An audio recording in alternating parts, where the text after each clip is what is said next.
Welcome to Sound and Fury Book Reviews. As usual, I am Tina. Today I am doing a single book review of An Unkindness of Ghosts by River Solomon. This is a sci-fi that came out in 2017 by Akashic Books. I hope I'm saying that correctly. And it was the October read for the Intergalactic Book Club, a book club that I am part of, obviously. And it's really fun, and it's on Discord. So I got this book from the library because the library is awesome, and I'm very glad I did because I very much enjoyed it. It's an immersive, sorrowful story about rebellion and enduring pain, and it's this deep, complex, and moving novel about class, race, and the repeated horrors society continues to perpetuate. It is not a happy novel by any means. Yeah.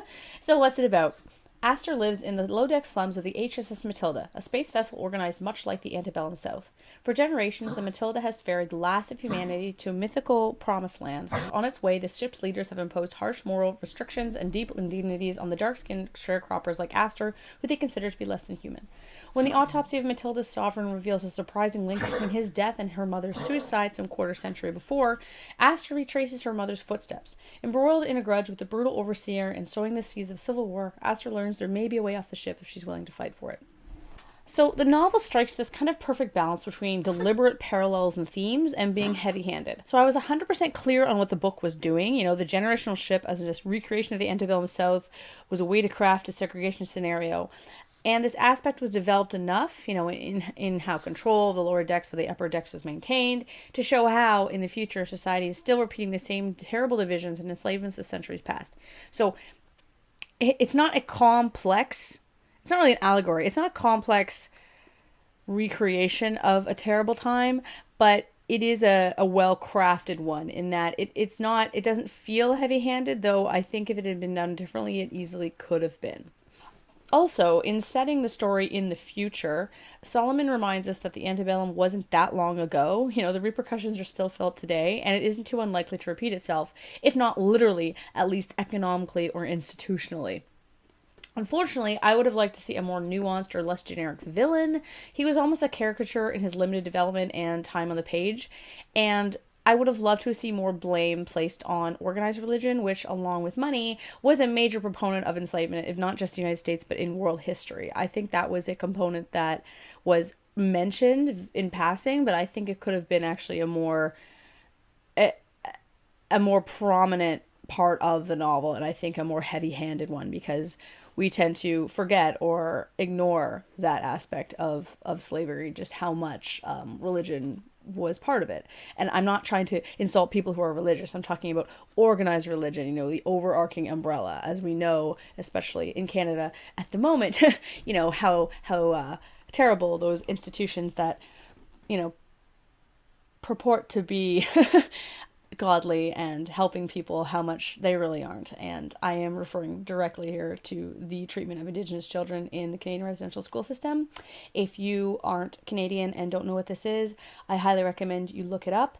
And the travesties are still being felt today, and it's awful, and it just hurts my heart. And I think this is a worthy time to bring that up. I try not to talk about, I wouldn't say this is political, but I try not to talk about these kind of heavy topics on my channel, but I think given how the heaviness of this book and the themes that it brings up, it's an appropriate time to bring that up, so I will bring it up. That being said, I very much enjoyed this novel. Astor, the main character, is neurodivergent, but in a way that felt authentic to the prose. She has autism or Asperger's, one of those spectrum disorders. It also wasn't the main thing about her. She was a complex person striving to understand not only her past, but her future in a way that wasn't just about self-discovery, but also life-saving. I really liked following her and seeing her world, seeing the world through her eyes, as much as the more I learned, the more horrified I became of the life that she'd lived. I didn't find anything jarring about her narration, and I actually found it quite easy to follow. There were some reviews that were saying they couldn't really follow it. They found it too disjointed, but I'm like, that's kind of the point. Like, that's to show how her brain works in a different way than the majority of other people's, and I thought it was very well done. I also liked the small sections and other characters' viewpoints, as it helped round out the story and explain more about the ship and the people. It also helped us understand Theo, a person struggling with their desires to be non-binary in a region of the ship that demands they repress that aspect and project as male. As such, the novel deals with not only race, but heteronormativity activity, police brutality, and the right to bodily autonomy. The novel shows us these things in a way that is surprisingly less violent than it easily could have been, a technique which served to teach rather than shock.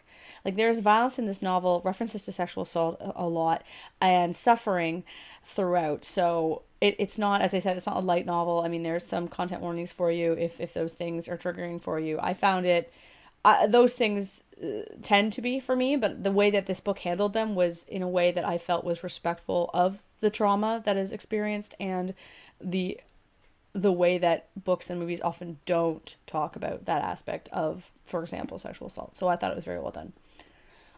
I do wish Solomon had explained how, given the world today is presumably getting better in terms of racial divides and that kind of thing, how the ship got so segregated. But maybe that wasn't really the point, or maybe it seems far-fetched to me because of my own privilege. As where I live, we don't often see racial violence, though when I was growing up, my city was probably like 90% white, and given I'm white, obviously, it's highly possible I don't experience it or don't see it in the same way that someone who grows up with that does understand it. And I don't really talk about it with my friends who aren't white, though maybe I should. I don't know, it's a weird thing to kind of bring up. But I'm always willing to learn and to listen and to try to understand these things that I haven't personally experienced. And I'm very glad to see that, you know, my daughter, who's 4, just entered JK, and there are a lot more people of color in her class than when I was growing up. And I'm really happy to see that, because I hope that these, you know, people experiencing one another's cultures and differences, you know, helps to stop these divides in society. At least I hope so. I don't know. Back to the story. I enjoyed how there aren't large info dump sections about how the ship functions and the experience that the characters endured. Giselle's personality, for example, and her actions, and why Aster puts up with her volatile aspects, made far more sense when you eventually learn the extent to which Giselle has suffered. And you don't really learn this, you learn it almost in passing, and when you do kind of get hints of what she has gone through, like Aster mentions one time the number of individual instances of violence or sexual assault that she's experienced, you're just like, holy shit, no wonder she's the way she is. In terms of the writing, Solomon writes in a compelling prose that is both visceral and easy to understand. I couldn't put it down. I found it very compelling.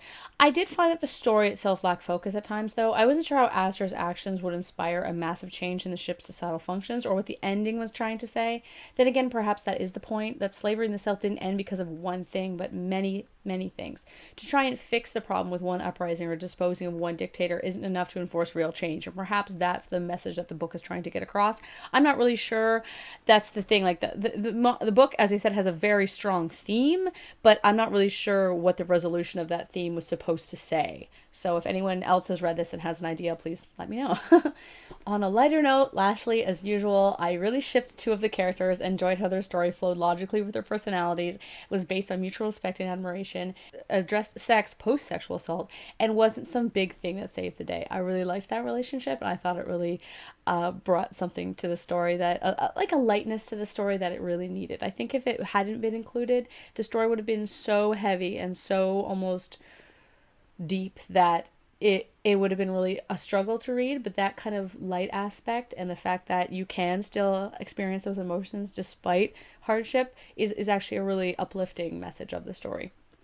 Overall, as I said, I found it a compelling and enthralling story that I had trouble putting down, and we were supposed to talk about it in parts in the book club, but I flew through it and I couldn't stop reading, so I kind of was bad at that. I will say I had 4 or 5 passages in the book flag to talk about, to use as examples, but then my toddler took my book and ripped out all my sticky notes. Think long and hard before you have children, I will say. No, I'm kidding. But honestly, I was pissed. I was so mad. I was like, excuse me, where are my Post-its? I even accused my husband. I was like, did you take the Post-its out of my book? And he's like, no, why would I do that? And I'm like, who did it then? And then I saw the toddler on the ground, and I was like, she had a sticky in her hand, and I was like, you, how did you get my book, and what did you do? Anyway, that pales in comparison with the suffering in this book, but I thought I would end on a little bit of a lighter note, as this review is a bit deep. Anyway, if you've read this book and you enjoyed it, or if you didn't like it, please let me know in the comments. And yeah, I think if you haven't read it, you should check out Unkindness of Ghosts, because it's a really, really good, interesting sci-fi. So yeah, thanks for watching.